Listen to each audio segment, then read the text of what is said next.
Thank you. So my name is Lady Jacqueline. I am a TikToker and a social justice warrior, basically.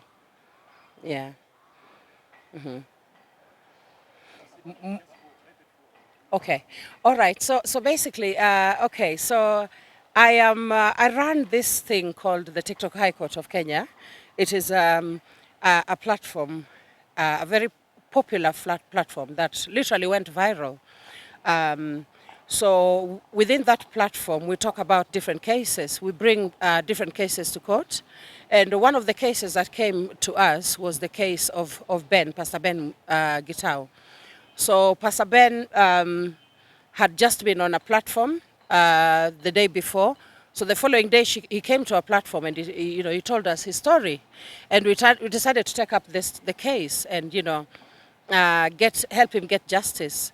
So that is what happened. So with that, now we started looking for we first of all looked for the documentation to help us help him with this case. And then we started looking for the perpetrator.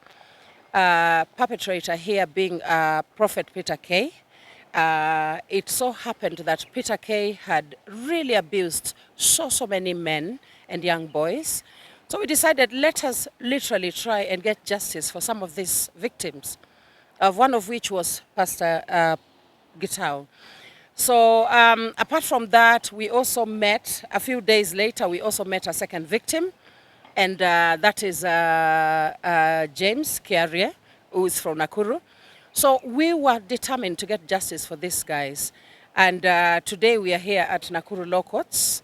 And Prophet Peter K is in custody. We managed to get him arrested. And we cannot wait to see him in court, pretty much, yes. What are your expectations? Okay, so our expectations, first of all, is that the victims of Peter K get justice. That's number one. Number two, we really do want more and more victims, right, to literally come, more and more victims to come out. We want more and more victims to come out. We want justice to be served for these men. The kind of crime that Peter K committed, it is so bad. Like, we cannot believe that until our intervention, that this man was actually walking scot-free.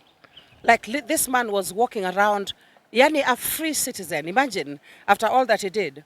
So we are so happy that we are on the right track, and we are going to make sure that he spends many years in prison.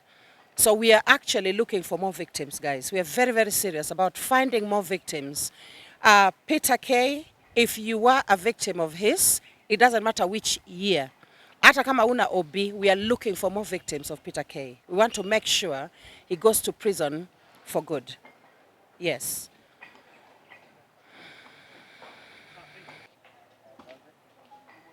Mkoshojo. Okay, ladies and gentlemen, this is our Truth Watchdog from our TikTok High Court. Today we are at Nakuru Law Courts, where we are waiting for the doer of the doing to be produced at the courts. And the reason as to why we are here is actually to stand with James' family and Pastor Ben, who are the victims of these miscellaneous acts and actions of one Pastor Bishop Peter K. So tumekasirishwa sana na hii process ambayo imechukua so long until media pressure has to come in. It's been like 2 years ago ndio inaletwa saa hii. And I believe that there are so many other victims, of which I would really urge, this is the only time you want to shine. Tafadhali, kama uko pale nje, huyu jamaa ameshikwa, so hakuna threat hapo nje. Video vyake anatumia sana kwa masinya. Nugget. So anaendelea kukamuliwa. Please, kama uko na kesi yako yoyote na uko na evidence, you ever reported this is the time you have to come out and put together your evidences. Mukuje as many as possible. That is how tight this case is going to be. Because Ben is out here, anajaribu kutafuta justice yake, and also preventing this from happening in future. Na sisi tutaendelea kwa support as long as uko na evidence, uko na proof beyond doubt that hili na lile limefanyika, sisi tutakusupport kabisa. So please come out. Tuko kwa koti, tuko sure leo ataletwa pale kizimbani na polisi watahitaji ushahidi mwingi. So atakuwa held probably for maybe 14 days, and in those 14 days usitake polisi akutafute, jilete, hakuna mtu anashikwa. When a victim, victims are not arrested. You come and actually write your statement.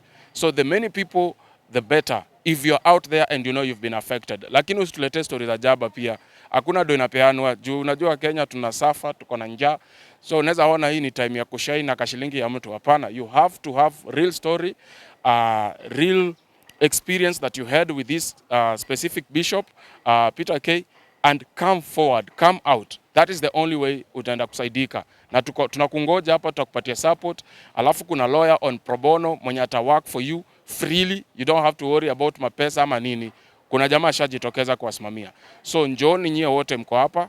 Leo tuko Nakuru na tutakaa hapa mpaka tuangalie hiyo koti itaendaje, na watu wa media pia watakuwa wanawapatia information as fresh as it comes, okay? So sisi tunawashukuru sana, please endeleeni kutusupport, endeleeni kusimama na sisi na muendelee kuombea victims pia, so that actually justice can be served at last. It's been a very long journey, 2 years na hakuna kitu kinafanyika. Ngori sana. Either ways, thank you so much police officers who acted swiftly. Mungu awabariki. Tunajua mshahara wenu ni shida kama sisi wenyewe, but ipo siku. Otherwise, thank you so much. Blessings.